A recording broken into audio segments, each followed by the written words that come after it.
The Great Hall of the Galactic Concord stretched for nearly 2 kilometers. Its ceiling rose so high that clouds sometimes formed near the top. Light came from thousands of floating crystals that the Valyrians had grown over 10,000 years. Every surface was smooth and perfect.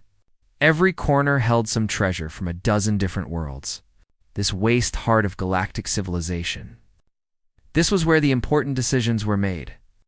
Ambassador Alina Vasquez stood at her assigned place on the floor. She was 63 years old. Her hair had turned griot the temples. Lines marked her face from years of smiling when she wanted to scream. She had served as humanity's voice in this hall for 22 years before her. Others had stood in this same spot. They had made the same requests. They had received the same answers. Today would be no different. She knew this, but she had to try anyway. The hall was filled with representatives from over 300 species. Most of them floated in specialized chambers that matched their home environments. Some breathed methane. Others lived in liquid. A few existed as pure energy patterns held in magnetic bottles. But the ones who mattered, the ones who actually made decisions, sat on the raised platform at the far end of the hall. The High Council of the Galactic Concordancist of 3 species. The Valyrians were tall and thin, with skin like polished silver and eyes that glowed soft blue. They had founded the Concord 12,000 years ago. Their world was a paradise of gentle winds and warm seas. Nothing on Valia had ever tried to kill them. They had evolved in peace and believed that peace was the natural state of all things. The Thessari were shorter and rounder. Their bodies were covered in soft golden fur. They had 4 arms and faces that always seemed to be smiling. But Alina had learned long ago that a Thessari smile meant nothing. Their world was even gentler than Valria. The most dangerous creature on their planet was a small insect that sometimes caused mild itching. The Kathrani were the youngest of the 3 elder species. They looked almost like Earth's octopi, but larger and with more tentacles. They floated in anti-gravity fields and communicated through color changes on their skin. Their ocean world had been so calm and nutrient-rich that they had never needed to develop compassion. They simply existed, grew smart, eventually reached the stars. These 3 species had decided long ago that they understood the universe. They had mapped the galaxy. They had created laws. They had built a civilization that had lasted longer than humanity had existed. And they were absolutist, that they knew what was best for everyone else. Alina waited as the current discussion finished. Some Manor species was requesting permission to expand their mining operations. The council approved it in less than a minute. The request had probably been decided days ago. This public session was just for show. Finally, her name was called. Alina walked forward until she stood in the center of the Great Hall. A spotlight found her, making her visible to the thousands of beings watching. She had done this so many times. The walk no longer frightened her. Now, it just made her tired. The representative of Earth may speak, announced the Valyrian High Arbiter. His name was Keth Velos, and he had held his position for over 200 years. He had seen every human ambassador who had ever stood in Thishol. He had denied every request they had ever made. Alina took a breath. Honored council, distinguished representatives, I come before you today to renew humanity's petition for colonial expansion rights in the Outer Rim territories. A soft sound moved through the hall. It might have been surprise. It might have been amusement, Alina continued. Anyway, for 200 years, humanity has been a member of the Galactic Concord. We have followed your laws. We have paid our tributes. We have served in the positions you have assigned to us. We have asked for nothing except the same rights that their species enjoy. She paused. Somewhere in the hall, Athasari was already laughing. The sound was high and musical. It was also deeply insulting. The Outer Rim territories contain 17 habitable worlds that remain unclaimed. Humanity's population has grown beyond what our current colonies can support. We need room to expand. We need resources to develop. We need the same opportunities that every other species in this Concord has been given. The Valyrian High Arbiter raised one elegant hand. The gesture silenced the hall. Ambassador Vasquez. This petition has been submitted 47 times in the past 2 centuries. The answer has always been the same. Do you expect something different today? I expect justice, Elena said. I expect fairness. I expect this council to honor its own principles. Now, the Thessary delegate spoke. His name was Melerin, and he was widely considered the most cultured being in the Concord. He was also, in Elena's private opinion, the most cruel ambassador. We have explained this many times. Humanity is not ready for expansion. And when will we be ready? Elena asked. What must we do to prove ourselves? Melerin's forearms spread wide in a gesture of false sympathy. You must understand your place in the cosmic order. You come from a class 1 to death world. Your species evolved through violence and struggle. These traits are concerning. We cannot allow sack instincts to spread unchecked through the galaxy. Elena felt her hands tighten into fists at her sides. Chef forced them to relax. Earth is our home. We did not choose its conditions. We survived them. Should we be punished for our strength? Strength? The Cathana delegate pulsed with colors that Elena had learned meant mockery. Is that what you call it? Your world has creatures hunt each other for food. Your weather systems destroy entire cities. Your very bacteria can kill. You did not develop strength, Ambassador. You developed persistence like vermin. The hell erupted in laughter. Hundreds of species, thousands of beings, awing at humanity, at Elena, at everything her people had achieved. She stood in the center of that laughter and did not move. She had learned this skill long ago. She had learned to stand still while the galaxy mocked her. She had learned to keep her face calm while her heart burned with fury. This was what it meant to be human in the Galactic Concord. This was what 200 years of membership had given them. The Higharbiter raised his hand again. The laughter slowly died. Ambassador Vasquez, your petition is denied again. Humanity will remain within its current borders. This is for your own protection as much as the galaxy's. Our protection. Elena could not keep the bitterness from her voice. You deny us resources. You deny us technology. You deny us representation on this council. How irony of that for our protection.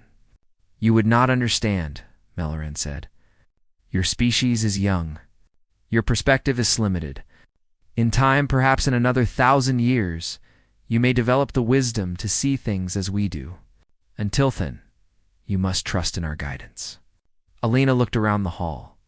She saw hundreds of faces, hundreds of different forms of life. Some looked at her with pity. Some looked at her with contempt. A few, very few, looked at her with something that might have been sympathy. These were the other junior species, Theons, who had also been denied and dismissed, the ones who knew exactly how she felt. I have a question, Elena said. In all the history of the Galactic Concord, has any species ever risen from junior membership to the High Council? The question seemed to surprise the elder species. They exchanged glances with each other. Finally, the High Arbiter answered, No, such a thing has never happened. The Council was established by the 3 founding species. It will always be led by the 3 founding species. This is natural order. The natural order, Elena repeated. And this natural order will never change, no matter what any species does, no matter how much we achieve or how long we wait. Universe has hierarchies, Ambassador. Some species are meant to lead. Others are meant to follow. Humanity's role is clear. You come from a world of death and struggle. You carry those instincts in your blood. You can never be trusted with true power. Elena nodded slowly. She had known this was true. She had known it for years, but hearing it said so plainly, so casually, was still painful. Thank you for your honesty, High Arbiter. It is clarifying. She turned and walked back to her place on the floor. The spotlight followed her for a moment, then moved on. The next petition was called, Some Species Wanted,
The elder species continued to haggle over trade rights, barely acknowledging humanity's existence. And to them, humans were background noisy, irrelevant, forgettable. Alina stood silently at her place, eyes fixed on the proceedings but mind far away. She was thinking about the message she would finally send once she returned to the human delegation's quarters. A message prepared decades before she was born, a message meant for this exact moment. 4 more hours passed before the session finally ended. Bound by protocol, Alina remained through every minute, then made her way through the gleaming corridors of Concord Station. She walked past gardens of alien flora, fountains that bent gravity, and species that treated her as if she were invisible. Valurans glanced through her. Theory offered their hollow, practiced smiles. The Cathani radiated shifting colors she was never meant to understand. At last, she reached the human sector, small, plain, functional. The space granted to a species tolerated, not respected. Her staff waited, her faces a mirror of her own, anger muted by generations of resignation. They laughed at us again, her deputy, James Chen, muttered. 35 years old, and still hopeful enough to believe negotiation could matter. Alina remembered being that young. They'll always laugh, she said quietly, until they can't. She entered her private office, sealed the door, and activated a device that Concord didn't know existed. One of many things they didn't know about humanity. She typed a message, short but world-shaking. Option Prometheus is authorized. Begin withdrawal protocols. It will never see us as equals. It's time to become something they cannot ignore. The encrypted signal left Concord space undetected, cutting through hidden relay stations and forgotten asteroid bases. Within hours, it would reach Earth. And when it did, everything would change. Alina leaned back, eyes closed. For 200 years, humanity had endured mockery and dismissal. They'd played the role of the naive junior species, with the galaxy label. Them persistent vermin who'd somehow learned to build starships. They let the galaxy underestimate them. The Concord saw humanity's Deathworld origin as a sign of primitiveness. They never considered that a species born in danger might learn patience, strategy, deception. They thought they understood humanity. They were wrong, and soon the galaxy would discover just how wrong. She opened her eyes and looked at the stars beyond the window. 17 human colonies, nearly 50 billion people, all told to wait. And all waiting for this day, far away, in the Great Hall of the Concord. The elder species continued their discussions, unaware that an old woman in a small human office had just lit a fuse that would burn for 50 years. They didn't know humanity was about to vanish from their sight, and they didn't know that, when humanity returned, everything would change. The message reached Earth 6 hours later. Slipping into the United Stellar Council's facility, beneath the Swiss Alps, alarms echoed through secure chambers. Within 24 hours, every council member from every nation and every colony was seated in the vast underground hall. Above them, holograms flickered with the faces of the 17 colony delegates joining via quantum link. Secretary General Marcus Webb stood at the center, 78 years old, a soldier. The 4th generation in his family raised for this moment. You've all seen Ambassador Vasquez's message, he began. For 2 centuries, we played the part expected of us. That ends today. A delegate from New Beijing spoke.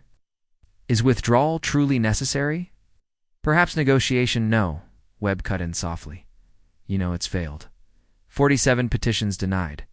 2 centuries of condescension. The High Arbiter himself said humanity can never be trusted with power. There is no future for us inside the Concord. Another delegate raised the concern everyone feared. We'll lose access to trade routes, to their technology. Our economy depends on whatever scraps they allow us, Webb said. They keep us weak and call it protection. He pressed to control. A new hologram filled the hall, massive starships, weapons platforms, hidden stations. An entire secret fleet built in the shadows between stars. This, Webb said, is Option Prometheus. While we played the humble junior species, our greatest minds worked in silence. 200 years of studying Concord science and surpassing it. Shock rippled through the chamber. But how? Someone whispered. The Concord monitors everything. They monitor what they expect to find, Webb said. They never imagined we could be more. Their arrogance has been our greatest weapon. The hologram shifted again, showing human Space 17 worlds connected in a vast network. When we withdraw, we seal our borders. No Concord ships, no Concord signals. We go dark. For 50 years, maybe more, time to build, to evolve. Time to become something the galaxy cannot ignore. The vote lasted 3 hours. Every representative spoke fear, hope, exhaustion. And at the end, one result, unanimous. Humanity would leave the Galactic Concord the next day. Ambassador Vasquez stood once more in the grand hall that had mocked her for decades to deliver the announcement personally. The species of Earth hereby withdraws from the Galactic Concord, she said. Her voice was steady. Her face showed no emotion. We renounce our junior membership. We reject your authority over our space. We terminate all treaties, all trade agreements, all diplomatic relations. From this moment forward, humanity speaks only for itself. The hall fell silent. In 12,000 years of Concord history, no species had ever voluntarily withdrawn. It wasn't thinkable. It was impossible. Yet here was this small, primitive human woman, standing before the great spowers in the galaxy and telling them that humanity was leaving. The High Arbiter Kethos recovered first. His silver face arranged itself into an expression of gentle condescension. Ambassador Vasquez, this is unexpected, but surely you understand that withdrawal is not a simple matter. There are treaties to consider, obligations to fulfill, debts to repay. All of humanity's debts have been settled. Elena replied, Our accountants have been thorough. We owe the Concord nothing. You owe us everything. Melaran snapped. His golden fur bristled with genuine anger. Without Concord protection, your pathetic colonies would have been destroyed decades ago. Without our guidance, your species would still be throwing rocks at each other. Elena allowed herself a small smile. Perhaps, but we will take our chances. The Cathana delegate pulsed with colors of contempt. You are making a terrible mistake. The galaxy is dangerous. There are threats that you know nothing about. Without the Concord's protection, humanity will not survive a century. Then that is our choice to make. Elena said goodbye, honored counsel. I doubt we will speak again. She walked out of the great hall for the last time. Behind her, the elder species watched in stunned disbelief. The vermin were leaving. The persistent, annoying humans were actually leaving. It was so unexpected that none of them knew how to respond. But as the shock faded, a new emotion emerged. Relief. The humans had always been a problem. They asked too many questions. They complained too much. They refused to accept their proper place. Now they were gone. The Concord could finally move on without their constant irritation. The High Arbiter addressed the assembly with a calm voice. Let this be recorded in the histories. The species of Earth has chosen to leave the Galactic Concord. They will not be pursued. They will not be forced to return. We will simply wait. He paused and looked around the hell. I give them 10 years, perhaps less. Without our technology, without our trade, without our protection, they will realize their mistake. They will come crawling back, begging for readmission. And then perhaps they will finally understand their place. The hall murmured in agreement. Yes, that was how it would happen. The foolish humans would struggle alone for a few years, maybe a decade, and then they would return. They would be more humble then, more willing to accept conquered wisdom. This withdrawal was just a tantrum, nothing more. It would pass. But in a small research station orbiting Athasari Colony World, a young academic named Keth Vaughn watched the recordings of the withdrawal announcement with growing unease. He had spent his career studying alien species, particularly unusual ones.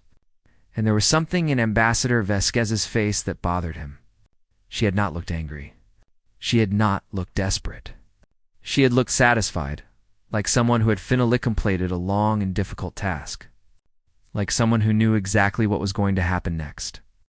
Kevin pulled up everything he could find on Earth. The data was limited. The Concorde had never considered humans worthy of detailed study, but what he found disturbed him deeply. Earth was classified as a Class 1 to Death world.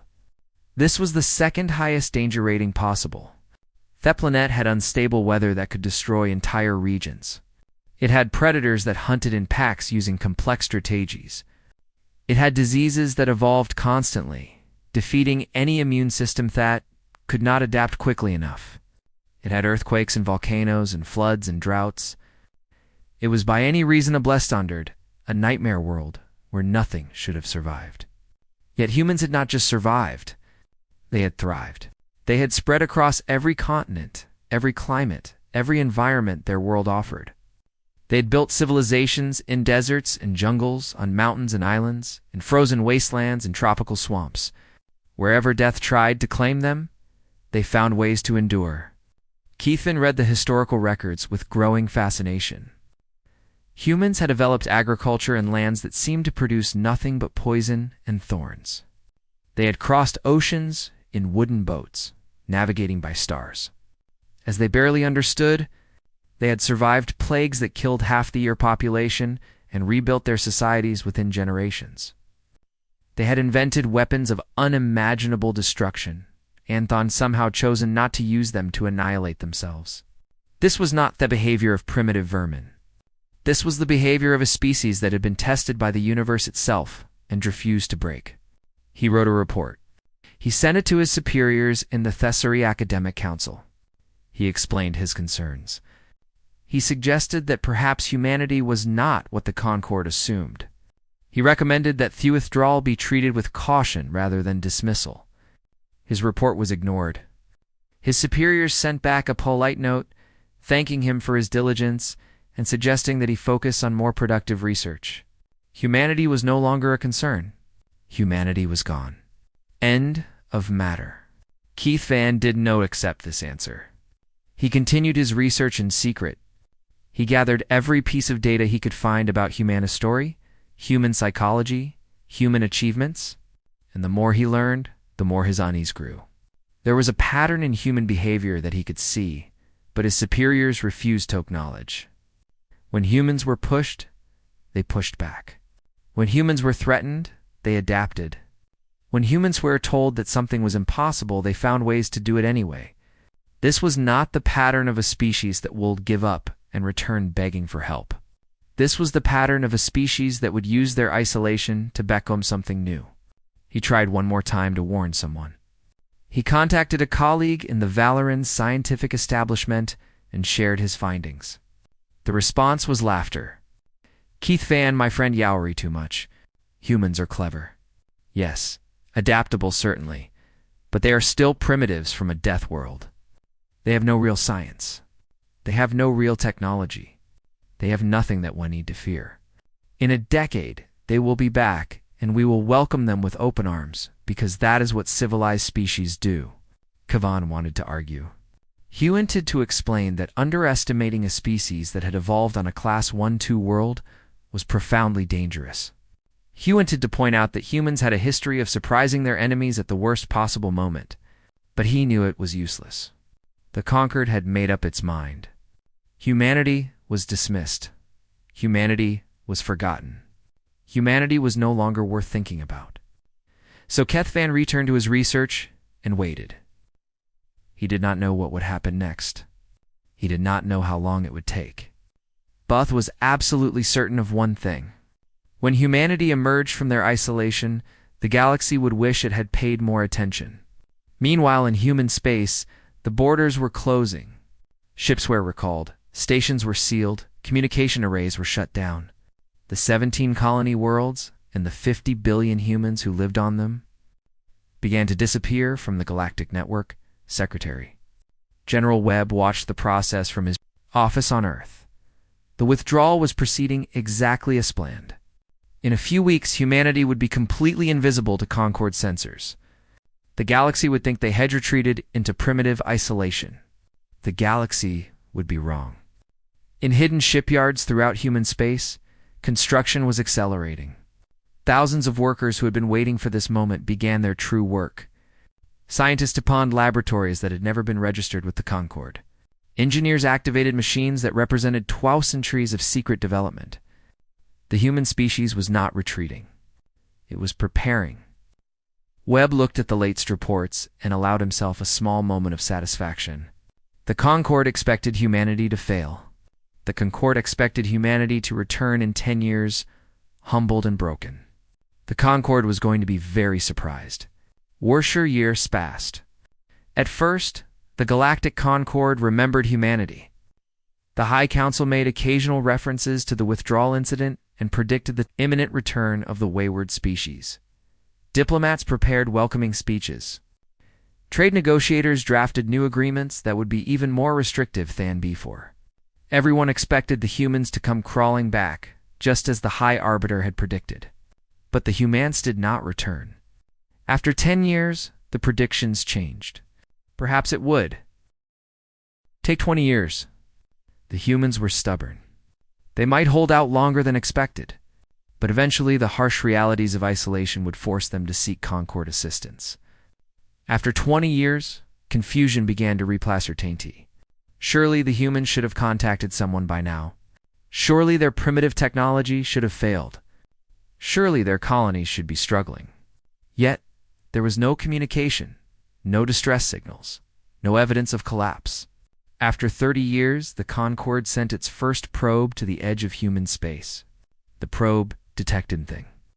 No ships, no stations, no signals of any kind. It was as if humanity had simply vanished.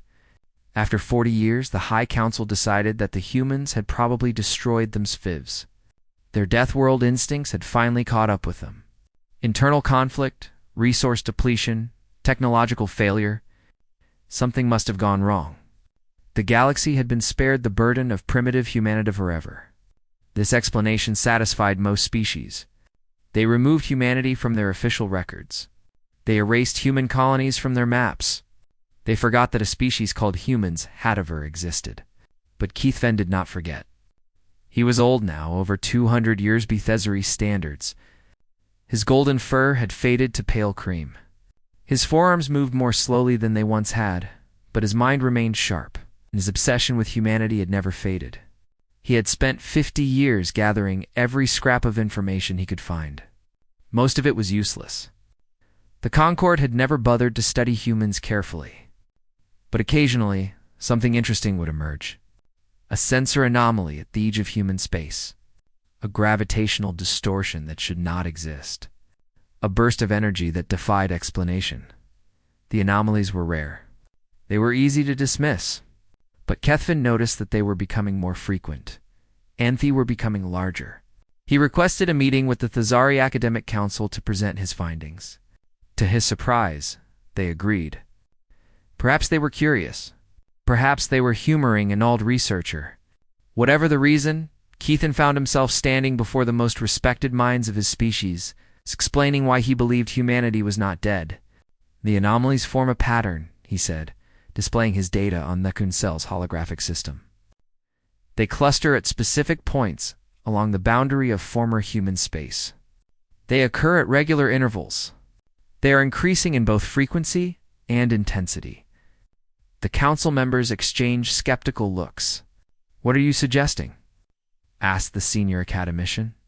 "That humans are still active, that they are building something."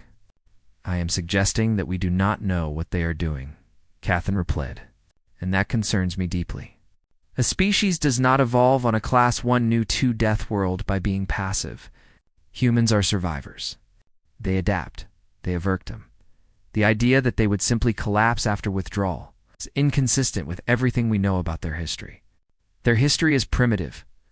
Another council member said, "They spent most of their existence fighting each other over resources and ideology. They nearly destroyed their own planet before they developed Spacetravel. If they have destroyed themselves now, it would simply be consistent with their nature." Keithven felt the familiar frustration rise within him. "With respect, you are missing the point. Yes, humans are relevant. Yes, they are aggressive, but they are also remarkably good at directing those traits toward external threats. When humanity faces a common enemy, they unite with terrifying jealousy. And for the past 200 years, the Concorde has been their common enemy, This statement caused a stir among the council members. The Concord was never their enemy, the senior academician Prodis. We offered them membership. We gave them access to galactic civilization. We protected them. Welmocht them, Kethan said quietly. We denied their petitions. We called them vermin. We told them they could never be trusted with power. We made them feel small and worthless for 2 centuries. He paused, and then we were surprised when they left. The meeting ended without resolution. The council thanked Kethvan for his work and promised to consider his concerns. He knew they would do nothing. The Concord had decided that humanity was gone, and nothing would change that belief until the evidence became impossible Toynir. That evidence arrived 5 years later. A Kathrani reconnaissance fleet was conducting routine patrol operations near the Outer Rim. This region had once bordered human space, but the border had been meaningless for decades. There was nothing there. Everyone knew there was nothing there. The fleet consisted of 12 ships. They were well-armed and experienced. Their commander was a veteran of numerous operations. When the first anomaly appeared on their sensors, she ordered the fleet to investigate. It was probably just a natural phenomenon, perhaps a dying star or a wandering asteroid. Nothing to worry about. They were wrong. What the sensors detected defied explanation. Energy signatures larger than anything the Kathrani had ever recorded. Gravitational distortions that suggested objects of impossible mass and movement. Something was moving through the void, something vast and powerful. The fleet commander ordered her ships to hold position and record everything. She sent a transmission back to Concord headquarters, describing what they were seeing. Then she waited for instructions. The instructions never came before Concord Command cold respond. The anomaly changed. The energy signatures focused. The gravitation dialdists aligned. And suddenly, impossibly, something emerged from Thedarkness. It was a ship. At least the fleet commander assumed it was a ship, but it was larger than any ship she had ever seen. Larger than any ship that should exist. It dwarfed her entire fleet. It dwarfed the largest Valyrian dreadnoughts. It was the size of a small moon. And it was only the first. More followed. Dozens, then hundreds. Ships of every size. From small craft thought might have been fighters to massive vessels that seemed to bend space around them. They moved in perfect formation, flowing through the void like a single organism. And on every hull, painted in colors that burned against the darkness off space, was a symbol that the fleet commander did not recognize. A blue and green sphere. Earth. The Kathrani fleet tried to retreat. They activated their drives and turned toward Concord space, but the human ships were faster. Impossibly faster. They appeared around the retreating fleet in an instant, surrounding them completely, without firing a single shot. Then a transmission came through. A human voice speaking in perfect Kathrani. "This is the Human Defense Force vessel Prometheus Takrani Reconnaissance Fleet. You are not in danger. You are being allowed to leave. Return to the Concord and deliver this message. We remember. We have prepared. We are coming." The fleet commander tried to respond, to demand explanations, to understand what was happening. But the human ships were already moving away, fading back into the darkness from which they had emerged. Within minutes, the Kathrani fleet was alone again, surrounded by empty space. The journey back to Concordatory took 3 weeks. The fleet commander spent every moment of that time reviewing her sensor data, trying to make sense of what she had witnessed. The numbers did not add up. The technology should not exist. Humans were supposed to be primitive. Humans were supposed to be dead. Humans were supposed to be a minor annoyance that the galaxy had already forgotten. When she reached Kathrani space, she transmitted her recordings to Concord headquarters. Within hours, emergency sessions were called. The High Council convened for the first time in years. Scientists analyzed the data and declared it impossible. Military commanders studied the formations and turned pale. Kevin was summoned from his retirement to offer his assessment. He looked at the recordings with tired eye sand, said the words that everyone was thinking, but no one wanted to speak. "I warned you. For 50 years I warned you, but you would not listen." The High Arbiter demanded explanations. How had humans developed such technology? Where had they gotten the resources? Why had the Concord detected nothing? Because you were not looking, Catherine replied. Because you assumed that a species from a death world could never match your achievements.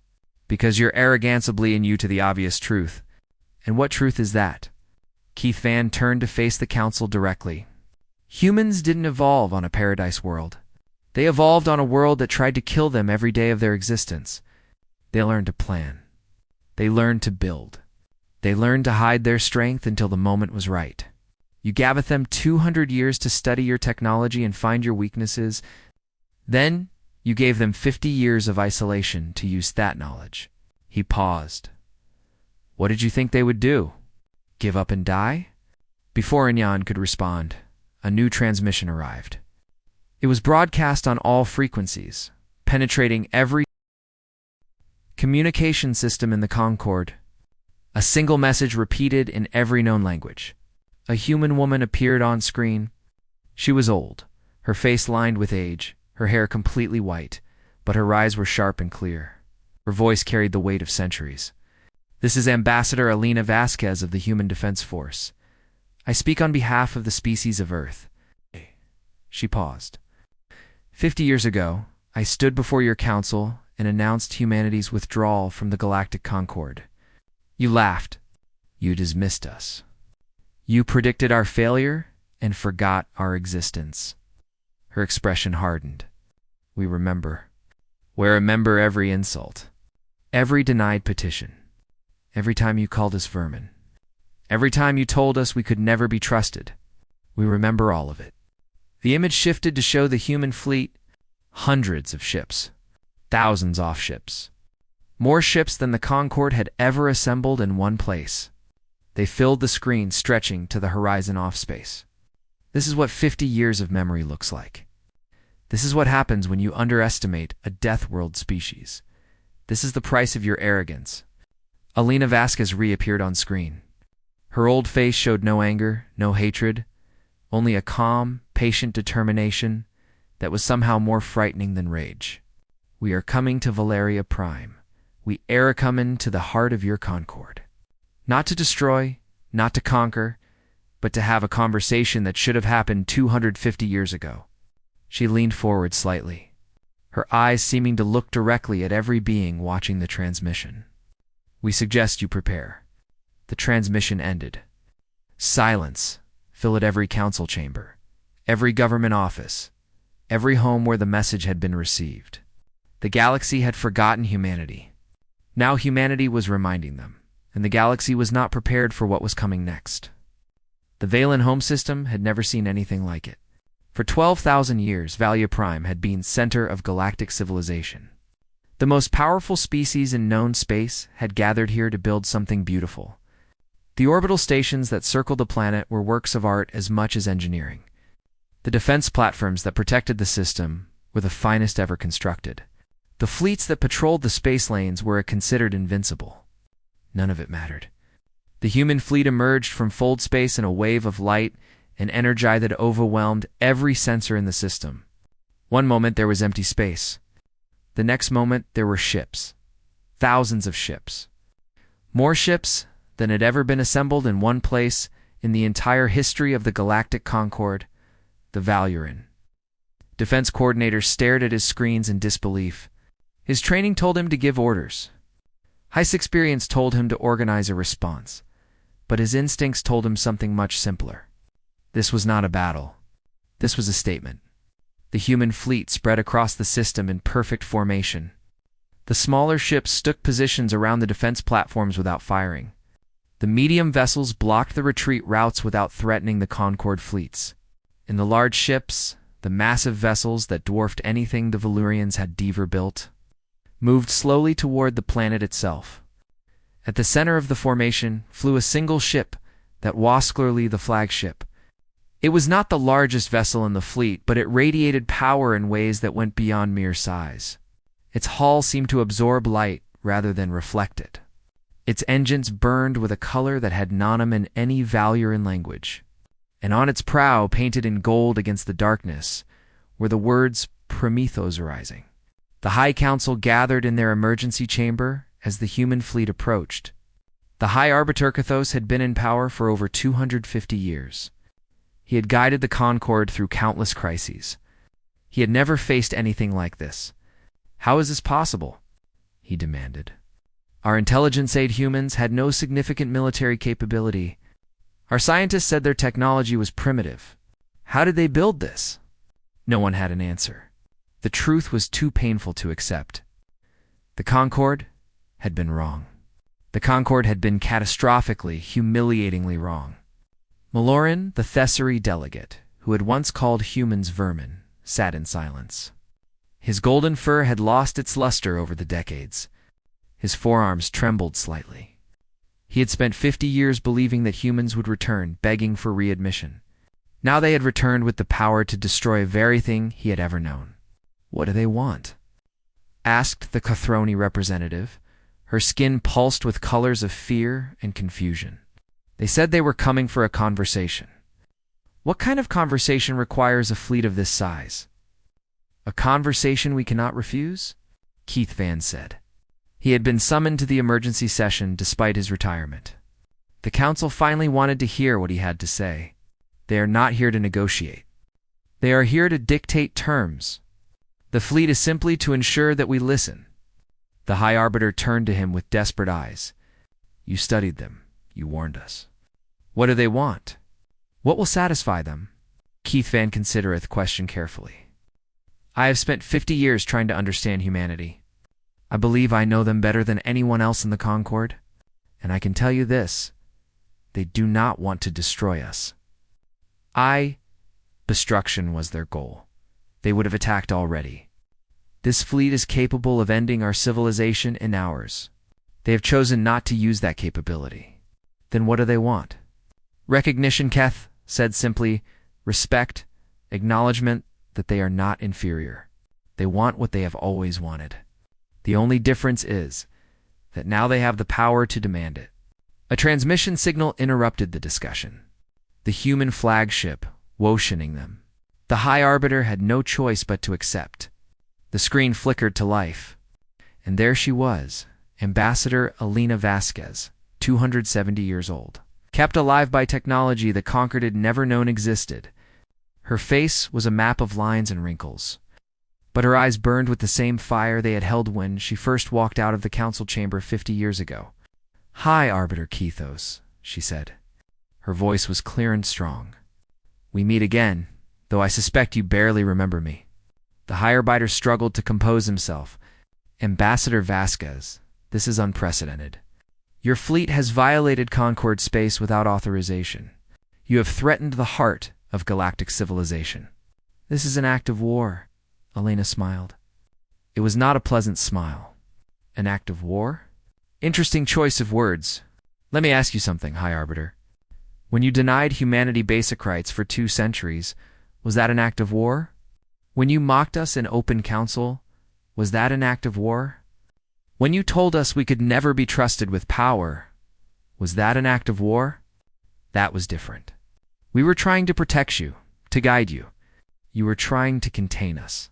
You saw a species from a death world and assumed we were dangerous. You were right about that part. We are dangerous, but not in the way you imagined." Elena stood from her chair and walked toward the screen. Behind her, the bridge of her ship was visible. Humans worked at stations throughout the space. Young and old, different skin colors, different features, different backgrounds. Illuminated, all focused, all proud. "I have something to say to you, High Arbiter. To all of you, it will take some time. I suggest you listen carefully." She reached into her uniform and removed Asmil device. When she activated it, a holographic display appeared beside her. It showed text, thousands of lines of text, scrolling slowly. "This is Alist," Elena said. "Every insult, every injustice, every denial, every dismissal. For 250 years, humanity has kept records. We have documented every time a human was told they were inferior. Every time a petition was rejected without consideration. Every time one of your species looked at one of ours and saw nothing but primitive vermin." The text continued to scroll. Minutes passed. Hours passed. The council sat in silence, forced to watch as the evidence of their arrogance filled the screen. Alina read selections aloud. She quoted the sorry diplomat's ho-ha'd joked about human stupidity. She cited Valoran scholars who had written papers on human inferiority. She referenced Kearney military officers who had proposed using human colonies as buffer zones against potential threats. The list went on, an endless catalog of contempt. It took 3 hours to finish. When it was done, Alina set down the device and faced the screen directly. That is what we remember. Tatus, what we carried with us during 50 years of isolation. That is what we thought about every day as we built this. Fleet. As we developed this technology, as we prepared for this moment, Shep housed. The council waited in terrified silence. And now, I am going to tell you what we want. The High Arbiter leaned forward. His silver hands gripped the arms of his chair. His glowing eyes were wide with fear. Tell us whatever it takes to end this peacefully. We will consider any reasonable demand. Alina nodded slowly. Our demands are simple. First, humanity will have 3 permanent seats on the High Council. Not observer status, not junior membership, full voting rights on all matters affecting the galaxy. 3 seats, Melaran protested. The High Council hasn't ever had 3 species. You are asking us to double our membership. I am not asking, Alina replied. I am telling you what will happen. Second, all technology restrictions on humanity are lifted immediately. We will have access to the same resources, the same knowledge, the same opportunities as any other species in the Concord. But the regulations exist to prevent dangerous species from the regulations exist to keep species like us weak. We are no longer weak. The regulations will end, she continued. Third, any species classified as a Deathworld origin will be offered the same rights and opportunities as Paradise. A world species. No more discrimination based on planetary conditions. No more assumptions about primitive or dangerous natures. This demand caused even more concern. There were dozens of Deathworld species scattered throughout the galaxy. Many had been denied Concord membership entirely. Others had been relegated to the lowest levels of the hierarchy. If all of them gained full rights, the entire structure of galactic civilization would change. That isn't acceptable. The High Arbiter said, You are asking us to revolutionize everything, to abandon 12,000 years off tradition, to give power to species that have never been trusted with it. Alina's expression did not change. I am asking you to treat all intelligent beings as equals. I understand that this is a revolutionary concept for you, and if we refuse, will you destroy us? The question hung in the air. Everyone in the council chamber held their breath. Outside, the human fleet waited in perfect silence, weapons ready, but no armed. Alina Vasquez, 270 years old, ambassador of a species that had been mocked and dismissed for centuries, gave her answer no. The High Arbiter blinked in confusion. No, we will not destroy you. Our weapons are capable of ending your civilization in a single day. Every defense you have would fall before us. Every fleet you could assemble would be overwhelmed. We have spent 50 years preparing for exactly this scenario. She paused. And we have chosen not to use that preparation for destruction. Why? Alina smiled. This time the smile was genuine. This time it carried warmth and something that might have been compassion. Because destruction is easy. Any species can destroy. Any species can take revenge. Any species can answer contempt with violence. She shook her head slowly. But humanity did not survive Earth by being merely destructive. We survived by being more than our circumstances. We survived by choosing to build instead of tear down.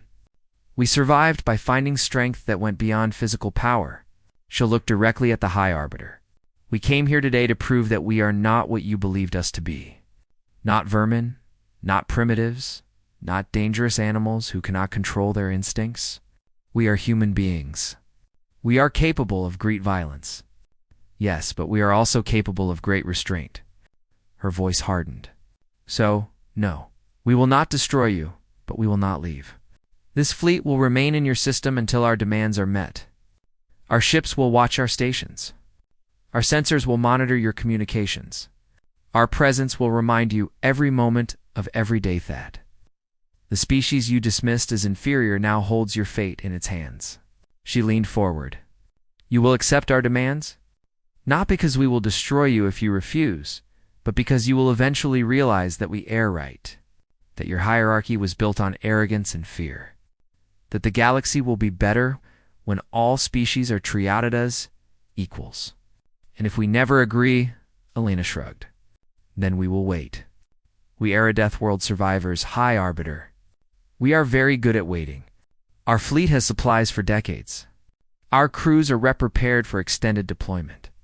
Our patience is infinite. She smiled again. Can you say the same?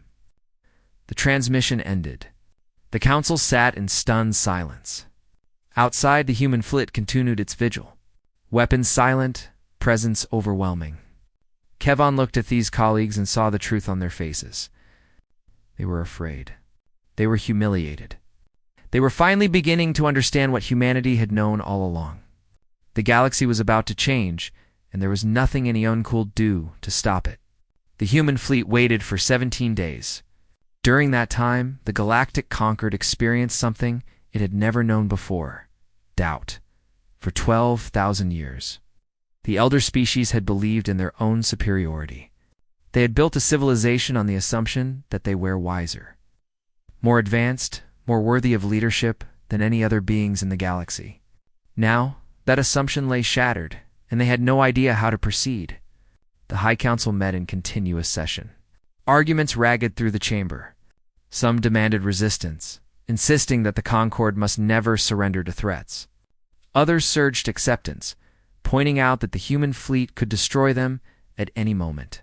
Still, others prophesied compromise, though no one could agree on what that might look like. Meanwhile, word of the confrontation spread across the galaxy. Every species with access to communications learned what had happened. The mighty Concord, the eternal rulers of civilized space, were being challenged by the species they had dismissed as vermin, and the Concord was helpless to respond. On the 8th day, something unexpected happened. A small ship approached the human blockade. It was not from the Concord. Its design was unfamiliar, its origin unclear.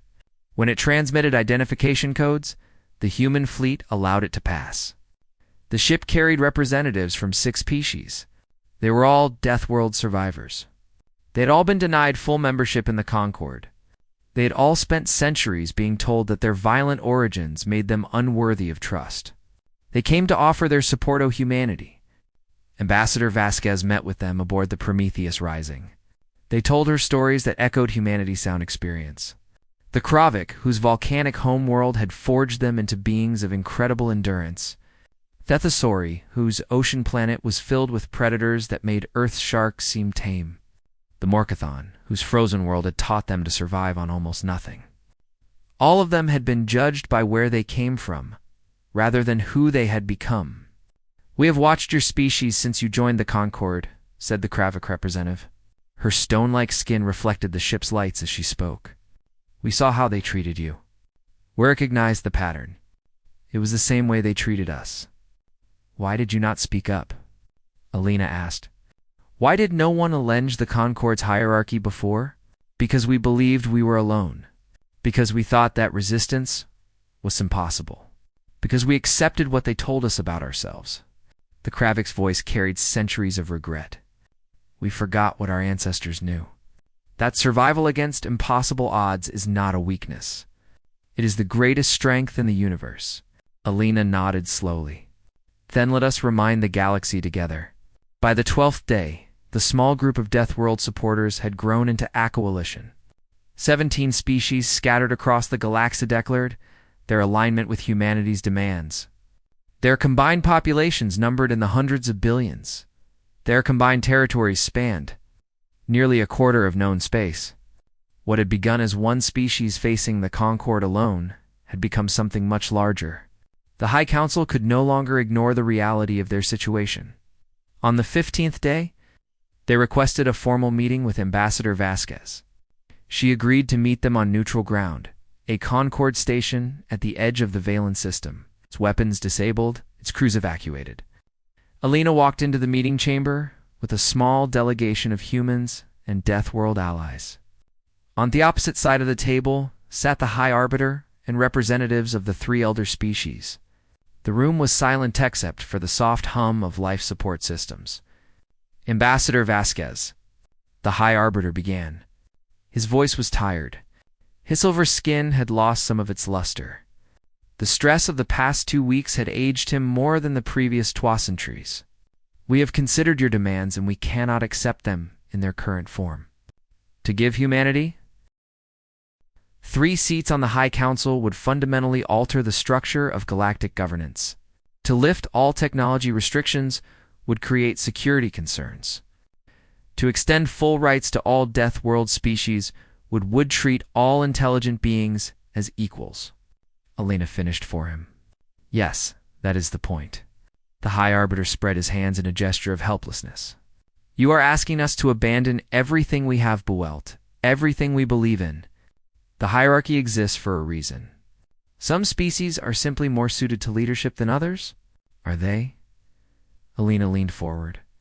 Tell me, High Arbiter, in your 12,000 years of leadership, how many wars has the Concord fought? Several, all defensive actions against aggressive species. And how did those wars end? The High Arbiter hesitated. They ended in Concord victory. They ended because species like mine did your fighting for you. Deathworld species were always sent to the front lines. We were considered expendable. Our violent natures made us useful for combat, even if we were not trusted with anything goals. Alina's voice remained calm, but her eyes were hard. Did you think we did not notice? Did you think we would forget? That was different. That was necessity. It was exploitation. You used door strength when it served you, and despised us for having it. She shook her head. That era is over. The question now is whether you will accept the change gracefully or have it forced upon you. The negotiations continued for 2 more days. The elder species tried every argument, every appeal, every tactic they could imagine. They offered compromise. They made promises. They threatened consequences that everyone knew they could not deliver. In the end, they had no choice. On the 17th day, the High Council of the Galactic Concorder formally accepted humanity's demands. 3 seats were added to the Council for human representatives. All technology restrictions on humanity were lifted, and the Concord announced a new policy. No species would be judged by the conditions of their home world. All intelligent beings were to be treated as equals. The news spread across the galaxy like wildfire. In Concord space, the elder species struggled to accept a new reality where their superiority was no longer assumed. In Deathworld territories, billions of binds celebrated a victory they had never dared to hope for. And in human space, 50 billion people watched as their ambassador signed the treaty that changed everything. The signing ceremony took place in the Great Hall of the Galactic Concord. The same hall where Alina had been mocked and dismissed so many times before. Now she stood at the center of that hall as an equal, surrounded by representatives of every species in the galaxy. When the final signature was recorded, she stepped up to the speaking platform. The hall fell silent. Thousands of beings watched, waiting to hear what the representative of this once-dismissed species would say. Alina looked out at the assembly and smiled. 250 years ago, my ancestors came to this hall for the first time. They came in hope. They believed that the galaxy would welcome them, would accept them, would give them a chance to open off their worth. Instead, they were met with contempt. They were told that their origins made them inferior. They were assigned a place at the bottom of your hierarchy and told to be grateful for it. She paused. My ancestors could have fought back. They could have used the violence that you feared so much. Instead, they chose patience. They chose to wait and watch and learn. They chose to believe that someday the galaxy would see them differently. Her voice grew stronger. That day has come.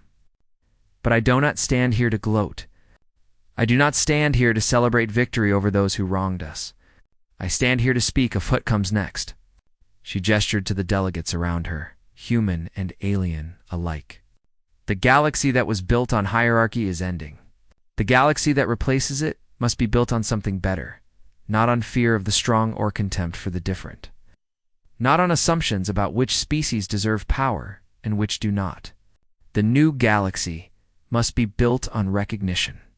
Recognition that every being who looks up at the stars and wonders what lies beyond them deserves the chance to find out. Alina stepped down from the platform and walked toward the elder species section. The High Arbiter watched her approach with uncertain eyes. She stopped in front of him and extended her hand. "This is a human custom," she said. "A handshake. It signifies agreement between equals. It is a promise that we will work together in good faith." The High Arbiter looked at her hand for a long moment. Then slowly he reached out and took it. His silver fingers wrapped around her wrinkled human hand. It was the first time a High Arbiter had ever shown such respect to a species from a death world. "I do not know if I can change," he said quietly. "I do not know if my people can accept what you are asking of us." Alina nodded. "I know change is hard, but Yahe, it's time to learn, and we have patience to wait." She released his hand and smiled. "We are Deathworld survivors. Patience is what we do best." The ceremony ended. The assembly dispersed and the galaxy began the long, difficult process of becoming something new. 1 year later, the transformation was already visible. Human colony ships traveled freely through conquered space, no longer restricted to the fringe territories. Deathworld species who had been denied membership for centuries now had representatives in the assembly. The old hierarchy was crumbling, and something different was rising in its place. Kevin attended the first anniversary celebration of the treaty. He walked through crowds of humans and Deathworld beings, watching them interact with the elder species. There was still tension. There was still distrust, but there was also hope. Hope that the galaxy could become something better than it had been. He found Ambassador Vasquez, standing alone on a balcony overlooking the celebration. She was leaning on a railing, watching Thesters through the station's transparent dome. Her old face was calm and peaceful. "Ambassador," he said, "may I join you?" She turned and smiled. "Keithon, the researcher who tried to warn them, please come." He moved Tosin beside her. For a moment they watched the stars together in silence. "I studied your species for most of my life," Kethvon said finally. "I thought I understood you. But there is something I still cannot figure out." "What is that?" "You had the power to destroy us. Your fleet could have ended Concord civilization in days. You could have had revenge for centuries of humiliation, yet you chose not to." He turned to look at her. "Why?" Alina considered the question. "Do you know what makes a Deathworld species different from a Paradise World species?" "Many things, I would. Majin. Only one thing that matters. Species from Paradise Worlds never had to learn the most important lesson of survival. That destruction is easy, but creation is hard on your gentle worlds. You never had to choose between revenge and rebuilding. You never had to decide whether to spend your strength on punishment or progress." She looked up at the stars. "Humans have been making that choice for our entire existence. Every time our world tried to kill us. Every time we fought each other and nearly destroyed ourselves. Every time we had to decide what kind of species we wanted to be. And you always chose creation over destruction." Alina laughed softly. "No, not always. We have made terrible mistakes. We have committed horrible crimes against each other and our world. But we have also learned from those mistakes. We have seen where destruction lads, and we have chosen to walk a different path." She turned to face him directly. "The Concord treated us with contempt for 250 years. We could have answered that contempt with violence. It would have been justified. It would have been satisfying. And it would have proven everything you believed about us." Her eyes grew serious. "We came here to prove you wrong. Not just about our technology or our strength, but about what we are. We are not the vermin you imagined. We are not mindless destroyers. We are human beings. We are capable of restraint and mercy and compassion, and we wanted the galaxy to see that." Kavan was quiet for a long moment. Then he spoke. his voice filled with a respect that he had never felt before. "Thank you, Ambassador, for showing us, for giving us the chance to be better than we were." Lena smiled and offered her hand. "Welcome to the new galaxy, Kevan. I think you will find it much more interesting than the old one, eh?" He took her hand and felt the warmth of her grip. The handshake of equals, the promise of a future built on understanding instead of contempt. Behind them, the celebration continued. Humans and aliens laughed and talked and argued and learned the old ways were dying. The new ways were being born.